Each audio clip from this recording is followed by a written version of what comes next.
En los videos anteriores estuvimos viendo cómo el Estado argentino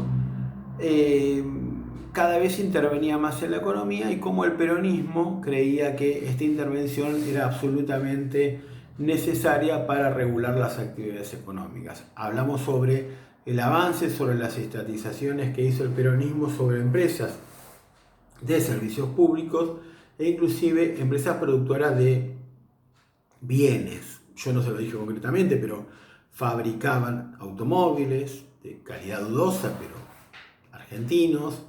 Fabricaron aviones, los famosos Pulqui, que no volaban demasiado, pero que le ponían garra. Y fabricaban otras cosas que sí funcionaban, ¿sí? Entonces, vamos a tener un Estado que es dueño de empresas, que fabrica bienes, que controla los servicios públicos, pero que al mismo tiempo promueve que existan empresarios privados con trabajadores que van a recibir la tutela, la protección estatal.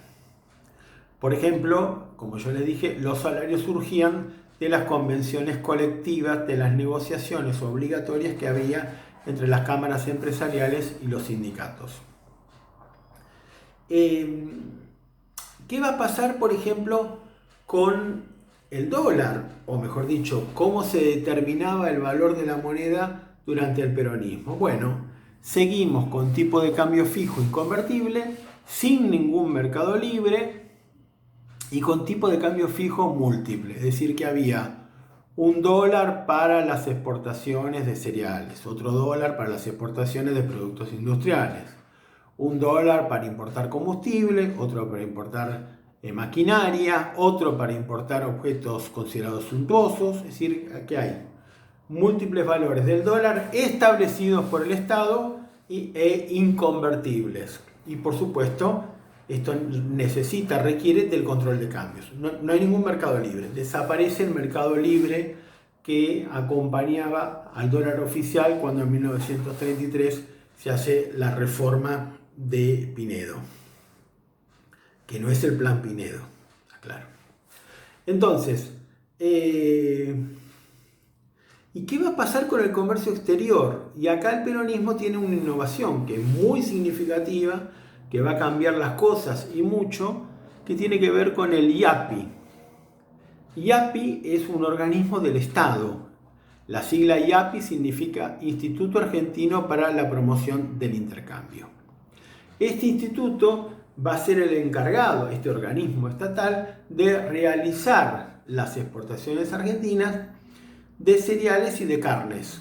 De carnes hay alguna brecha por ahí abierta, que pueden hacerlo en forma privada, pero toda la de cereales y de muchos otros productos tienen que estar en manos de el IAPI. IAPI, insisto, Instituto Argentino para la Promoción del Intercambio.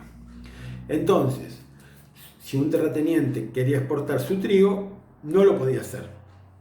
Tenía que vender ese trigo al IAPI y el IAPI luego lo vende en el mercado internacional. ¿Sí? Es decir, ¿qué recibía el terrateniente que antes exportaba? Recibía el valor de lo que producía en pesos. ¿A qué precio le compraba el Estado? Al precio que al Estado le parecía pertinente. ¿Y qué le parecía, qué pasaba si el terrateniente no estaba de acuerdo con ese precio? Bueno, no podía exportar. Tenía que ver cómo vendía justamente ese cereal. ¿Sí? Entonces, el Estado le impone al terrateniente la obligación de que tiene que vender el producto para luego ese Estado, a través del IAPI, venderlo en el mercado internacional. Cuando vende el producto en el mercado internacional, el Estado recibe dólares, que se los queda, ¿sí? Y al productor o al terrateniente, ¿qué le paga? Le va a pagar con pesos, al valor que crea justo. En esa época, en esos años, entre 1946 y 1948, hay una elevación muy importante de los precios internacionales. Es una de las coyunturas más favorables en cuanto a los términos de intercambio para la Argentina. Es decir, los precios de los productos que Argentina vende suben y suben mucho en relación con los precios de los productos que Argentina importa. Eso justamente se refleja en lo que se llama mejora de los términos del intercambio. Es decir, que hacen falta menos bienes exportados por la Argentina para seguir comprando la misma cantidad de productos importados. Esta coyuntura favorable será entre el 46 y el 48. ¿Sí? Si ustedes observan la serie histórica de los términos del intercambio, fíjense qué cosa notable y cómo se condice con esto que Dios es peronista. Esto algunos lo sostienen, yo no sé si será cierto o no, pero Dios es peronista o que tiene suerte. Los mayores términos del intercambio del siglo XX justamente acompañan al primer peronismo 46-48. Muy cerca de eso están los términos del intercambio que favorecen al gobierno argentino entre el 73 y el 74. 1973-74 vuelve el peronismo, vuelven los precios internacionales altos. Y después, ya en el siglo XXI, con Néstor y Cristina, otra vez los precios internacionales de los productos argentinos se ven favorecidos y tuvimos una soja a $600. Imagínense lo que era eso. Bueno, es así. ¿Qué explicación tiene? ¿Cómo los precios del mercado internacional saben que el gobierno es argentino? No sé. Lo digo en broma. En los precios internacionales claramente en ningún momento los establece el gobierno argentino. Pero esta coyuntura favorable la vive el peronismo y de esta manera aprovecha para capturar, para quedarse con renta de los terratenientes que recibían un precio muy inferior al que percibía el IAPI en el mercado internacional. Así que buena parte de esa renta quedaba en manos del Estado. Los terratenientes, por supuesto, se van a transformar en feroces rivales del peronismo y que aun cuando en algún momento el peronismo cambie su política, los terratenientes siempre van a considerar que Perón era su enemigo, siempre. ¿Sí? ¿Por qué? Porque en estos primeros años el daño económico que les produce es muy fuerte. Después viene la discusión. ¿Está bien que el Estado les saque a los que tienen rentas superiores para redistribuirlo? Esa es otra discusión. Cada uno piensa lo que le parece. Lo cierto es que lo que estaba sucediendo era eso. El Estado intervenía. Fíjense, interviene en las relaciones económicas y redistribuye el ingreso. ¿Cómo lo hace? Bueno, lo hace justamente con la diferencia que hay entre lo que cobra y lo que le paga a los terratenientes. Va a fomentar a través de los bancos estatales, ¿sí? Hay bancos estatales como el Banco Industrial, que da crédito para la industria, también el Banco Nación, también el Banco Central a través de los bancos privados, como vamos a aplicar en el video siguiente, va a realizar una redistribución y ese dinero, que es justamente el excedente sobre lo que le pagan a los terratenientes, es prestado por el sistema bancario a los pequeños empresarios. Esos pequeños empresarios que han sobrevivido al final de la guerra gracias a que no se abrió y no se permitió prácticamente la importación de productos terminados que compitan con los que se fabricaban en la Argentina. El criterio que se aplica con el peronismo es: si se fabrica en la Argentina, no se puede importar. Hay que comprar el producto argentino. Eso tiene ventajas claras. Genera un aumento muy importante de las actividades industriales y de las personas empleadas en la industria, con lo que eso significa. Y el peronismo va a estar siempre ahí bordeando el pleno empleo.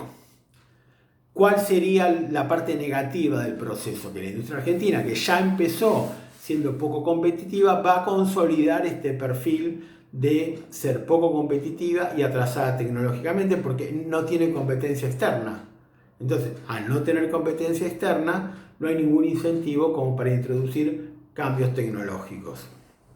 Desde ese punto de vista, el peronismo ha dejado su sello, ¿sí? En cuanto a contención de los trabajadores dentro de una fábrica, con un empleo seguro, con un salario relativamente elevado y por otro lado una población que consume productos industriales de calidad inferior y caros. Entonces, el Estado que quiere favorecer a estos pequeños empresarios le va a dar créditos a una tasa negativa. ¿Qué es tasa negativa? Es una tasa inferior a la inflación, es decir, que le está dando un subsidio. Si ustedes quieren pensarlo, es como ahora cuando el Estado le brinda a las empresas la posibilidad de endeudarse al 24% cuando la inflación prevista va a ser del 50-60% anual. ¿Sí? Eso es un subsidio y eso lo paga el Estado con los fondos que ha obtenido a través del IAPI, capturándolo, restándolo a los sectores terratenientes. Entonces, ¿qué genera esto? Bueno, esto genera un círculo virtuoso, porque al tener el crédito, tanto para capital de trabajo como para incorporar nuevas maquinarias locales, atrasadas, pero nuevas maquinarias, todo eso hace que las empresas contraten más trabajadores. Esto hace que los trabajadores empleados puedan acceder a sueldos superiores, porque al haber demanda de los trabajadores hay una tendencia natural del mercado que está acompañada por el Estado para que esos sueldos suban. Entonces tenemos más personas empleadas que cobran más y que al cobrar más pueden comprar más productos industriales. Es decir, justamente ustedes saben que los productos industriales son los que tienen la demanda más elástica en el sentido de que son sensibles a las fluctuaciones en el ingreso. Entonces ahí se compran más productos industriales. Esto hace que los empresarios se vean impulsados a contratar más trabajadores, que al aumentar la demanda sobre ellos aumentan los salarios, compran bienes industriales y estamos en un círculo virtuoso. Y el peronismo inventó la máquina de la felicidad, sacándole a los terratenientes ricos para darle a los obreros.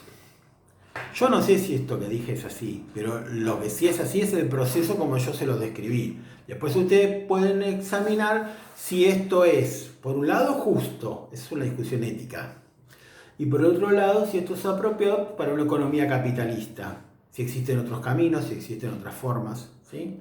Esa es otra discusión, y si esto realmente deriva en un modelo sustentable o no. Esa es la forma en que interviene el Estado en relación con los agricultores y con el comercio exterior. Del mismo modo, si querían importar un bien, como yo les dije, tenían que recurrir al IAPI. Entonces iban al IAPI, decían que era lo que querían y el IAPI le tramitaba la importación.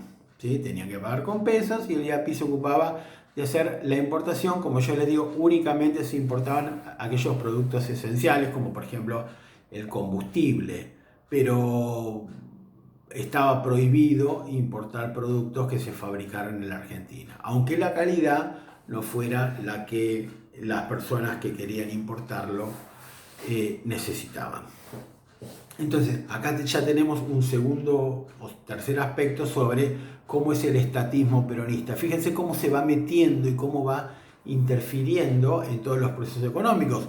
Un liberal muere con el peronismo. Si ustedes quieren que un liberal quede ahí patita para arriba, díganle la palabra peronismo y mueren. Pero recuerden, el peronismo no es comunismo. No es comunismo porque sigue existiendo y favorece la existencia de la propiedad privada, ¿sí? Lo que va a intentar es regular los márgenes de ganancia de las empresas privadas, y esa es toda una cuestión y otra discusión que la vamos a ver en el video siguiente. En el video siguiente vamos a hablar sobre el sistema bancario peronista, que es raro.